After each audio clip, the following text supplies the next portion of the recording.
Hello, and welcome to another episode of our 20-minute Playbook series, where each week we sit down with an elite performer, from iconic founders to world-renowned investors and best-selling authors, to dive into the ideas, frameworks, and strategies that got them to the top of their field and keep them there today, all in less than 20 minutes. I'm Daniel Scrivner, and on the show today, I'm thrilled to be joined by Illia Polosukhin, co-founder of Near Protocol. Near is a layer 1 blockchain that's incredibly fast, has very low transaction fees, and is climate neutral, in part because of its proof-of-stake model. It's traded on crypto exchanges under the ticker symbol Near and has a market cap of just under $5 billion today. From 2020 through 2021, the developers working in Near's ecosystem, that's everyone building applications on top of their blockchain, quadrupled, making Near the second fastest growing chain behind only Solana. In this episode, Illia shares why he loves running daily and how it helps him remember to just put one foot in front of the other to accomplish anything. Why he loves the book Extreme Ownership by Jocko Willink and how he applies that principle in his life and work. Why he's fascinated with the concept of a social graph and how to build it into the Near protocol, and why it's so important for building a better world in Web3. Why he thinks everyone should find mentors that are 2 to 3 years ahead of them in terms of where they'd like to be, and why he'd tell his younger self to focus on speed and velocity, shipping quickly in everything that he does. You can find the show notes and transcript for this episode at outlieracademy.com/111. That's episode 111. And you can follow Illia on Twitter at ILBlackDragon. With that, let's dive in and hear Illia Polosukhin's 20-minute playbook. Illia, thank you so much for joining me again on 20-minute playbook. I really appreciate the time. Thank you. So this should be fun. In the next 20 minutes, I'll ask you, 10 simple questions. And the idea is to try to learn as much about you and a bit more about your background. And obviously, we just spent, a lot of time diving into what you're building at Near. For anyone that's listening, go and check out near.org. And I'll share at the end of this a way to go and listen to that interview, but it was fascinating. We always start by asking for a recent fascination. What have you been fascinated by? What have you been thinking about recently that you can't get out of your brain? I mean, honestly, social graph, how to design social graph in Web3. I think between Elon Musk and Twitter whole situation, and then kind of from our side, like with Unchain Fund, it's been a very needed component. Like what is because like even for when you think of engaging with someone, if you have their Twitter, you can go and see who else is following them, what they're saying. Like you have this kind of interesting context on the person, which right now you don't like anywhere else. Like if you go on Telegram, and at the same time, it's fully controlled by Twitter. Somebody can close their person's account. They don't open that up and let you use it the way you'd like. Yeah. So it's kind of, like how do we transport that, make it programmable as well, like for developers to build on. And then at the same time, how do we do it, right? Like, because building it's challenging to build for scale, but it's possible. Getting people to use it is way harder, right? And so really trying to figure out what are the techniques we can use to get people to use something that's decentralized, that has kind of this inherent values, but maybe doesn't have face value, that people will start using right away. So there's some ideas that I have that I'll be sharing soon. That's so cool. And I'm guessing that would show up as a primitive that anyone in the Near ecosystem could use in whatever they're building. Exactly. I mean, potentially any ecosystem. Yeah, it's really kind of generic primitive. I mean, it uses Near account model just as a basis, but that would be so cool to be able to have. I mean, even just as a developer, to be able to have that as a tool that you can freely be able to use, I think would be amazing. When you think about, business leadership, and I know that might sound a little bit silly, but at the end of the day, you founded, I think, a really important project. You're still a big force in building it. So when you think about that, building Near, all the things that you do, what do you think of as your superpowers? Obviously, you have a very technical background. You obviously now do a lot of non-technical work, just connecting people, helping spur innovation and people in the ecosystem. What are your superpowers and how do you use those daily?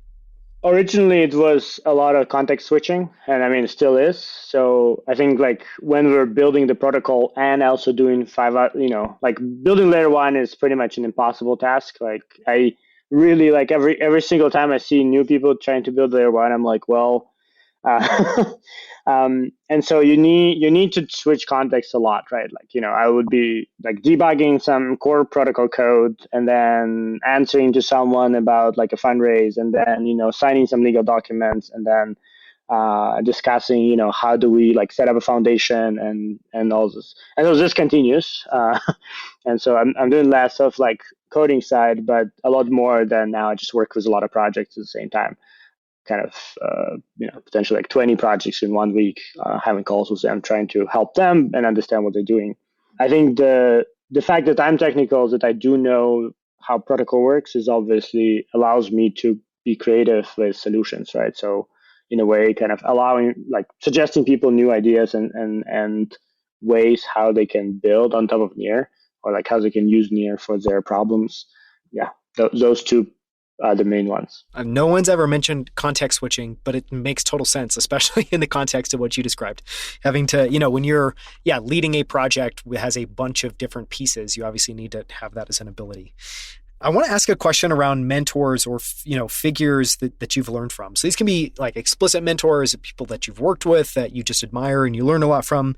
It can be people you don't even know, but that you kind of draw on from inspiration. What, can you share mentors or figures that have had an impact on you in what you learned from them or the mark that they had on you? Yeah, I mean, there's been a few people. I would say that kind of at Google, like all my managers were a very interesting, very different people, which I've learned a lot from. And all of them went out to start their own company. Actually, all like it was three different managers. All of them have very successful company right now. And so, yeah, like really learning a wide variety from how to approach management of other people, how to approach kind of this very like more technical leadership as well. And so this is three different people. So like those things have been really fundamental.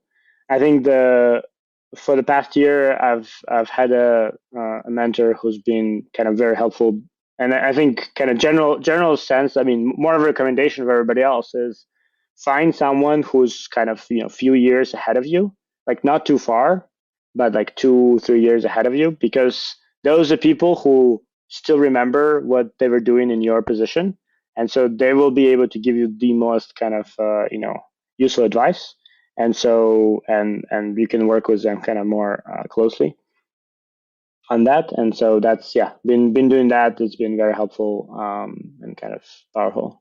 I'm not big on kind of idols where you're like, oh, that person is my idol type of thing.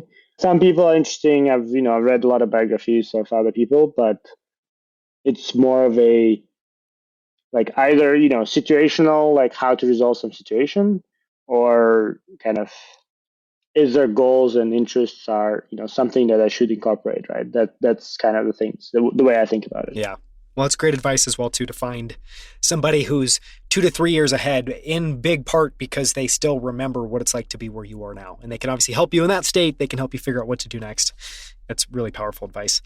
Is there a favorite quote or anecdote you have about being a founder or engineer? Or, and in this, typically the idea here is there, kind of a euphemism? Is there a point of view? Is there a quote you use to remind yourself? Obviously for you, you're a founder, you're, a technologist, you're an engineer, you have a bunch of different kind of inputs. Is there anything there? Is there kind of a point of view or a quote that you remember or you draw inspiration from, besides the keep calm and build on that you obviously shared? Yeah, I mean, I think there's this pretty much in Rue internet. There's this kind of funny quote, which is "You're a developer," which people use every time. Is like, well, why my computer doesn't work? Why can't you fix it? You're a developer. And so I just love using that because it kind of encompasses this idea that people just put a label on things and then kind of just use that label independent of the context and not thinking of like what is the specific things are. And I think just like remembering to not do that and remembering that like how actually detrimental can that be is important. And yeah, that's, I don't know, for me, every time I use it, it's kind of find interesting like sarcasm in that. It's so funny. I can only imagine how many of the 5,000 Telegram groups you shared earlier, you've probably shared that in. I want to start next with, a little bit of a retrospective kind of question. And with this, the idea is, the question that I want to ask is, if you could go back to the start of your career and you could give yourself a piece of advice, or you could just whisper words of wisdom, or maybe it's even just a reminder that you'd give yourself back when you were first getting started, is there anything you would tell yourself, and what would you tell yourself and why? I mean, ship fast, honestly, that's that's the main thing. It's like, I think velocity, it will be hard. That's like, it's not easy. It will be hard, but it's about perseverance at that point. And then, velocity is always the important piece, because it's also like, if you don't have velocity, then you lose momentum. You yourself then feel down as well. And so, like, velocity is also kind of allows you to kind of overcome some of your own mental blocks. Yeah. I love that. It feels like, maybe the sports analogy would be train hard, but if you're building something, it's just ship fast. Ship fast. It's the same general idea. If you had to distill down your philosophy of building a company, and obviously, just to be super clear, Near is not a company. It's a decentralized project at this point. So maybe a better phrased as, if you had to distill your philosophy of building a great decentralized project or decentralized ecosystem, what would that be, and how would you try to boil that down into a few words? High level, small, agile teams that are kind of aligned on a single vision, aligned on a single kind of global goal, but are able to execute independently. And so the funny part is, it's not actually that different from Amazon's. And so, and to some extent, some other successful companies. But yeah, I think, like, for ecosystem, it's especially true, is that by kind of decentralizing, you're able to execute faster, because you have more of this different kind of nodes in the ecosystem, right? They kind of running with their own speed, but then they're all independent. They can work together, and they'll work together when it makes sense. But at the same time, they don't need to. And so that leads for them to be able to run faster. And so like, coming from Google, where, you actually have a lot of this same concepts of, like, open source internally. Like, internally, everyone can see everybody's code. You can kind of contribute to it. You can build on top of each other's services. But, you need to get into this kind of company to be able to participate in that. But because of this, you kind of have this, like, very closed mindset, in the sense that you have so much stuff internally that it's really kind of hard to go outside. It's hard to listen to a customer. It's hard to work with somebody externally.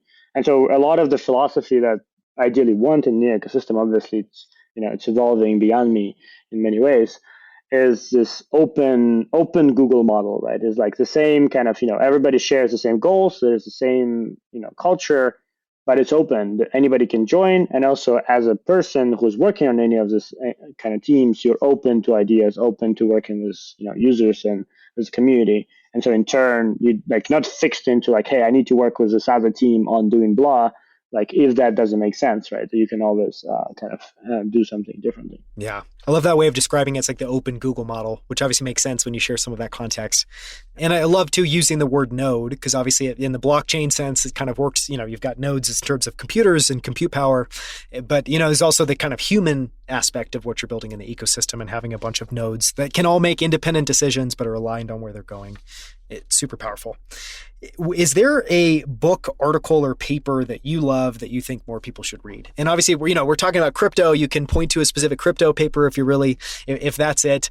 You can also just share a general book, and it can even be one of those biographies. What comes to mind? Extreme Ownership. Listen in audiobook. That's a very good one. And that really makes sense for the decentralized model. I want to ask one more question. I typically don't do this. What was that a major, input or an inspiration that you drew on when you were thinking about this decentralized community and ecosystem you're building? Or is this more just around Near in particular, or just a general philosophy? You mean the book? Yeah. Ownership? Yeah. No, I think it's more a general philosophy. I think generally the people who take on ownership of things become owners. And in a way, like, I think in decentralized world, it's more important than in centralized world, because in centralized world, it kind of all rolls up to, potentially the final owner. to CEO or to whatever. In the decentralized world, you don't have final owner, right? So in a way, every person or every, of this kind of sub project or what a regional hub or whatever is an owner of themselves. And so they need to take on ownership in a way for the whole ecosystem. And so that's important, I think, to propagate that as a culture. But I think it's important even in, as they shown in the book, it's important even in a very centralized entity like Army to have that. Yes. And so, yeah, pairs really well with. I'm right now in the middle of Skin in the Game by Nassim Taleb. And, he's a polarizing figure. Some people like him, some people don't like him. I think the fact that he wrote an entire book examining skin in the game and, because it's very tightly coupled with extreme ownership, it just saying, if you have to share both on the upside and downside of your decisions, you're obviously, you're going to make much better decisions and you're going to, I think, approach things very differently. Okay, a few final questions. One, is there a tiny habit or practice that you do that has had a positive impact on your life? Or maybe is there a tiny habit that has had the most positive impact on your life? This can be meditation, can be starting out your day in a certain way. What comes to mind? My start of the day is pretty boring. Just get a coffee. I think nothing super can point out. I think running is probably one of those things that is definitely I think a lot of people hate running, including me, but the process of one step at a time is true about everything. And so running is kind of a really good example of that, where it's you want to run this long distance marathon, half marathon, whatever, but it's still one at a time. It's one step at a time. So it's the same, if we're building a company, building a project, building anything, your vision is huge, but you need to do things one step at a time. So not be afraid of that. Yeah, I love that for you. It's got like a philosophical intake. What is your favorite way to waste an hour? And I think what we're getting at there is like a guilty pleasure, and it can be a nerdy guilty pleasure. It can be reading. It can be what comes to mind, and what's your favorite way to waste an hour? So for a while, I was reading a lot of kind of science fiction, fantasy type of books, and usually to limit my waste time, so I don't spend a whole night reading. I would read one chapter at a time. So there's this websites where authors actually publish one chapter per some period of time, and so you read few books in parallel, one chapter at a time, and so you limit the scope of your time because the book doesn't exist yet. Yes, that's right. So you're literally getting it in real time. It's almost like block by block, chapter by chapter. Right. Exactly. Do you have a favorite science fiction book? A lot of science fiction I read is in Russian, and so there is Monday Starts on Friday book, or Monday Starts on Saturday, which is kind of a classic Strugatsky brothers book from kind of classic Russian science fiction. There's a really interesting book, which probably that one. This one is already probably I don't know how many people know, but there's some that I really like, which there's no English translation, so it doesn't really matter. But yeah, I think so far if we talk about kind of hard science fiction, the Russian one has been better quality than. To be clear, I like Highline. I like all this as well. Asimov is really good. Foundation is obviously a really good. But yeah, kind of there's definitely something about Russian language, because it's so much richer actually, that still gets me hooked. Do you think that would ever be successful to try to translate that to English, or do you think it would be a significant challenge? I think some things are translated, but I think the problem is it's kind of a combination of, I think Strugatsky's problem is that it's a previous era, it's USSR era science fiction. It's the context there is probably will be lost now. Even I think I'm already probably last generation that was understanding what was going on there. I think the part of it is also just again, from my perspective, English is very to the point, which is great for business. It's an amazing language for business.